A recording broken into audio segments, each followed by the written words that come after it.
Meta અને નીસબર્ડ ઉદ્યમશીલતાના વિશ્વને digital માર્કેટિંગની મદદથી પરિવર્તિત કરી રહ્યા છે.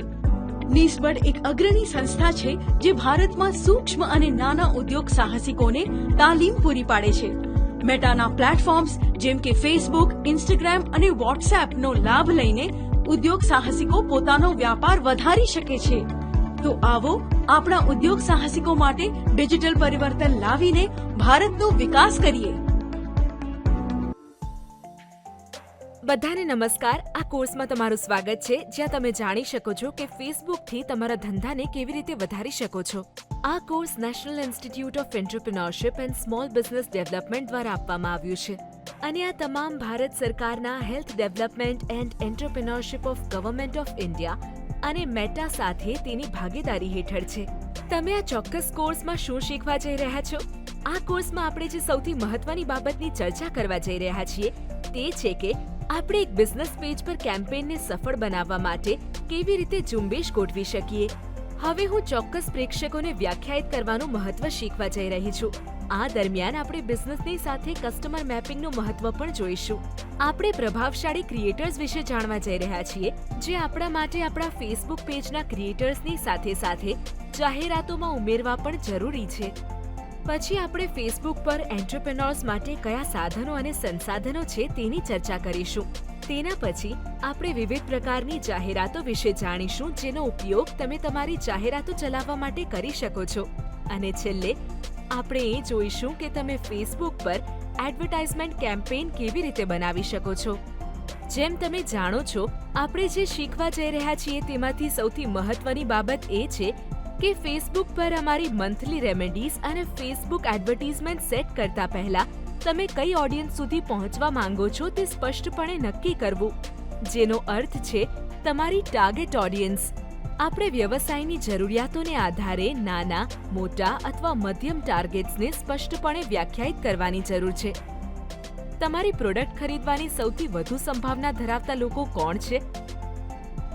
ટાર્ગેટ ઓડિયન્સ એ મૂળભૂત રીતે લોકોનું જૂથ છે જેમના સુધી તમે તમારા માર્કેટિંગ સંદેશ સાથે પહોંચવા માંગો છો, બરાબર? તેથી આપણે એવા લોકોના જૂથની કલ્પના કરીએ છીએ કે જેઓ આપણા ઉત્પાદન, આપણા સંદેશ અને આપણી સેવાઓને જોવાની વધુ સંભાવના ધરાવે છે અને ખરીદીનો નિર્ણય લેવા જઈ રહ્યા છે. હવે આપણે ડેમોગ્રાફિક્સના આધારે ટાર્ગેટ ઓડિયન્સ કેવી રીતે વ્યાખ્યાયિત કરીએ છીએ. ઉદાહરણ તરીકે એજ ગ્રુપ શું હોઈ શકે, જેન્ડર શું હોઈ શકે અને તેમના ઇન્ટરેસ્ટના આધારે તેમનો વ્યવસાય શું હોઈ શકે. ઉદાહરણ તરીકે, જો તમે યુવાન છો તો તમે સિસ્કો ફિટનેસમાં વધુ રોકાણ કરનારા તમામ વ્યક્તિઓને સમૃદ્ધ બનાવવા માંગો છો અને તે તેમના વર્તન પર પણ આધાર રાખે છે. તેઓ કઈ વસ્તુઓ વાંચે છે, શું તેઓ વારંવાર મુસાફરી કરે છે, બરાબર? તેમના શોખ શું છે, શું તેઓ કોઈ ખાસ રમત રમે છે?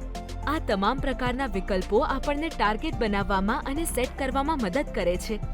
ચાલો અહીંયા એક ઉદાહરણ લઈએ. અહીંયા ઈ બગીચા નામનો ધંધો છે. હવે ઈ બગીચો શું કરે છે? તે છોડ, ઘર સજાવટના ઉત્પાદનો અને બગીચા માટેના સાધનો વેચે છે. તેથી જો મારે મારા ઘર માટે છોડનો ઓર્ડર આપવો હોય તો હું ફક્ત વેબસાઇટ પર જઈશ, ઓર્ડર આપીશ અને તે ડિલિવર થઈ જશે. હવે આપણે ઈ બગીચાના પરિપ્રેક્ષ્યમાં વિચારીએ કે તેઓ ઓડિયન્સ સુધી પહોંચવા માટે શું પસંદ કરશે.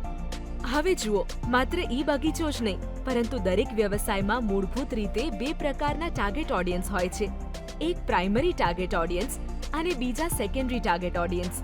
પ્રાઇમરી ટાર્ગેટ ઓડિયન્સ સામાન્ય રીતે તમારું સૌથી વધુ ધ્યાન આકર્ષિત કરશે, કારણ કે આપણે અપેક્ષા રાખીએ છીએ કે તેઓ તમારા ગ્રાહકોનું સૌથી મૂલ્યવાન જૂથ હશે. ઉદાહરણ તરીકે, ઈ બગીચામાં મિની નેલ્સ માટે મૂળભૂત રીતે 18 થી 35 વર્ષની વય જૂથના લોકો પ્રાઇમરી ટાર્ગેટ ઓડિયન્સ હશે, કારણ કે આ તે લોકો છે જેઓ તેમના અપાર્ટમેન્ટમાં રહે છે અને તેઓને તેમના અપાર્ટમેન્ટને સજાવવા માટે ઘરના છોડની જરૂર છે. સેકન્ડરી ટાર્ગેટ ઓડિયન્સ કોણ હશે? આ સામાન્ય લાક્ષણિકતાઓ ધરાવતા લોકો હશે જેમને તમારા ઉત્પાદનોમાં રસ હોઈ શકે છે, પરંતુ આ સમયે તેઓ તમારા સૌથી મૂલ્યવાન ગ્રાહકો બનવાની શક્યતા નથી ધરાવતા. તમારી રચનાત્મકતા અને તમારી સેવાનું વિશ્લેષણ કર્યાના 2 મહિના અથવા 6 મહિના પછી તેઓ તમારા ગ્રાહક બની શકે છે. ઉદાહરણ તરીકે, જે લોકો વાવેતર તેમજ તેમના બગીચાની જાળવણીમાં રસ ધરાવતા હોય તેવા કિસ્સામાં તેઓ સેકન્ડરી ટાર્ગેટ ઓડિયન્સ હશે. જરૂરી નથી કે તેઓ તમારી પાસેથી તરત જ ઉત્પાદનો ખરીદે, પરંતુ સમય જતાં એકવાર તેઓ તમારી બ્રાન્ડમાં વિશ્વાસ કેળવે પછી તેઓ તમારા ગ્રાહકો બની શકે છે. આપણે આપણા વ્યવસાય માટે કસ્ટમર જર્ની કેવી રીતે મેપ કરી શકીએ તે જોઈશું. હવે પછીના વિડીયોમાં મળીશું.